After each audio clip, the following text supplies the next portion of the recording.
तलवारबाज बहू। बचपन का शौक समझ निक्की के घर वाले उसका एडमिशन फेंसिंग कोचिंग में करा तो देते हैं, पर कुछ सालों बाद वही शौक जब उसका जुनून और सपना बन जाता है तो सब उसके खिलाफ हो जाते हैं। और लड़की के हाथ में तलवार दो ना, अब मैडम तलवारबाज बनना चाहती है। बच्ची का शौक समझ दाखिला करवा दिया, क्या पता था ये सब देखना पड़ेगा। अरे बहुत हो गई तलवारबाजी, आज से तू सिर्फ रसोई और बेलन देखेगी। पर मम्मी पापा, फेंसिंग भी फुटबॉल और क्रिकेट की तरह एक स्पोर्ट है। थोड़ी और प्रैक्टिस के बाद मुझे स्टेट, फिर नेशनल और फिर इंटरनेशनल खेलने का मौका भी मिल सकता है। निक्की की बात से भड़के हुए घर वाले आगे कुछ सुने या समझे बिना उसके घर में रहने का ऐलान कर देते हैं, जिसके कुछ हफ्तों बाद निक्की की आयुष के साथ शादी हो जाती है। ससुराल पहुंचने के कुछ दिनों बाद बहुत हिम्मत के साथ निक्की फिर वही फरियाद लिए इस बार अपनी सास के पास जाती है। मम्मी जी, क्या मैं कोचिंग दोबारा शुरू कर सकती हूँ? कैसे कोचिंग?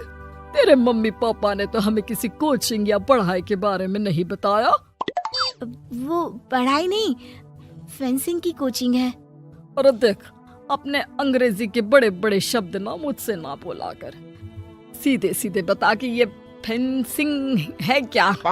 मम्मी पापा के साथ अपने एक्सपीरियंस के बाद निक्की कोई रिस्क ना लेते हुए सास से झूठ बोल मंजूरी ले लेती है और इसी के साथ निक्की के सपनों की दुनिया शुरू हो जाती है, जिसमें अब वो सुबह उठ जल्दी जल्दी घर का सारा काम खत्म करके ज्यादा से ज्यादा समय अपनी फेंसिंग प्रैक्टिस में बिताने लगती है। इसी तरह महीने बीत जाते हैं। वाओ, आई कांट बिलीव, जो सपना एक बार नामुमकिन लग रहा था, आज मैं उससे सिर्फ 2 हफ्ते दूर हूँ। निक्की, तुम बहुत अच्छा कर रही हो, बस अपने फॉर्म को खराब मत होने देना और नेशनल्स का मेडल तुम्हारे गले में आना पक्का है। इस बात को सुनकर निक्की नेशनल गेम की खुशी में झूमती हुई जैसे ही उस शाम घर पहुंचती है तो आयुष को पैर में प्लास्टर के साथ सोफे पर बैठा देख परेशान हो जाती है। ये क्या, कैसे हुआ?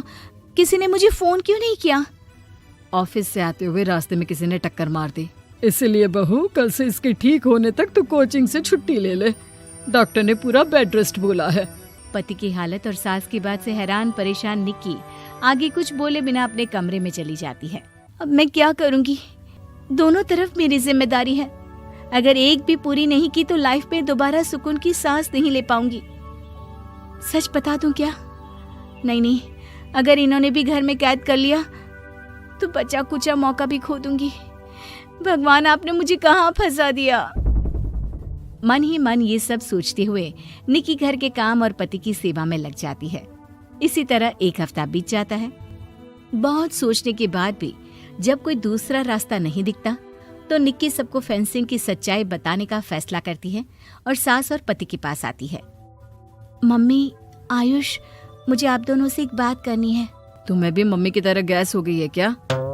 तू भी बूढ़ी औरत की मजाक उड़ा ले। एक दिन जब तेरे बच्चे तेरा मजाक उड़ाएंगे ना तो मैं भी उनके साथ बैठकर हंसूंगी। घर का ये हंसता खेलता माहौल देखकर निक्की आगे कुछ बोल ही नहीं पाती। तभी गोलियां चलने की आवाज सुनकर सब डर जाते हैं और कुछ आतंकवादी घर में घुसकर सबको बाहर निकाल देते हैं, जहां उनके एरिया के बाकी सब लोग भी इकट्ठा होते हैं। कोई किसी भी तरह के होशियारी नहीं करेगा, हमें बस कुछ समय के लिए चुप रहने की जगह चाहिए, इसलिए अगर तमीज में रहोगे तो जिंदा बच जाओगे, और अगर मरने का ज्यादा मन हो तो अपना सीआईडी वाला दिमाग चला सकते हो। डर की वजह से कोई इसके आगे कुछ नहीं बोलता। कुछ घंटे इसी तरह आतंकवादियों की कैद में बैठे रहने के बाद निक्की की सास गुस्से में चिल्लाने लगती है। अरे तुम कल मुँहों को आम लोगों को परेशान करने के अलावा और कुछ नहीं आता क्या? मैं कहती हूँ, अरे एक एक को मेरी बद्दुआ लगेगी, कोई जिंदा नहीं बचेगा। ये अब क्या कर रही हो मम्मी? सॉरी, वो परेशान हो गई इसलिए कुछ भी बोल दिया। प्लीज इन्हें छोड़ दीजिए, अब कुछ नहीं बोलेंगी। अरे तू डरपोक की तरह इनसे माफी मांग रहा है, कुछ तो अपने पापा के गुण ले लेता। अगर आज वो यहाँ होते तो इतनी देर में सबका गला काट चुके होते। क्या मतलब? नहीं मम्मी, प्लीज दोबारा वही सब शुरू मत करना। आखिर कोई मुझे भी बताएगा कि बात क्या है। तेरे ससुर जी अपने समय के सबसे बेहतरीन और उम्दा तलवारबाज थे। कोई कितनी भी बड़ी बंदूक या कितने भी ज्यादा हथियारों के साथ उनके सामने क्यों ना आ जाए, सबको एक एक करके चित कर देते थे। वाह, ससुर जी और क्या क्या करते थे? निक्की का इंटरेस्ट देख सास उसे ससुर जी और उनकी तलवारबाजी की कहानियां सुनाने लगती है, जिन्हें बहुत देर तक सुनने के बाद अपने आप को रोक ना पाते हुए निक्की आखिर उनसे तलवार के बारे में पूछ ही लेती है। मम्मी जी, क्या पापा जी की वो तलवार आज भी आपके पास है?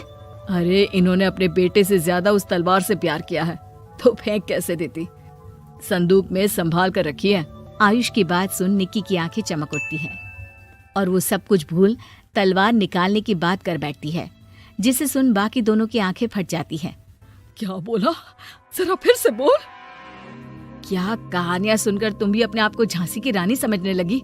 यही समझ लो कि तुमने झांसी की रानी के साथ ही शादी की है। ओ मोहतरमा, जरा सपनों की दुनिया से बाहर निकल आओ और शांति से बैठ जाओ, आई बड़ी झांसी की रानी बनेगी।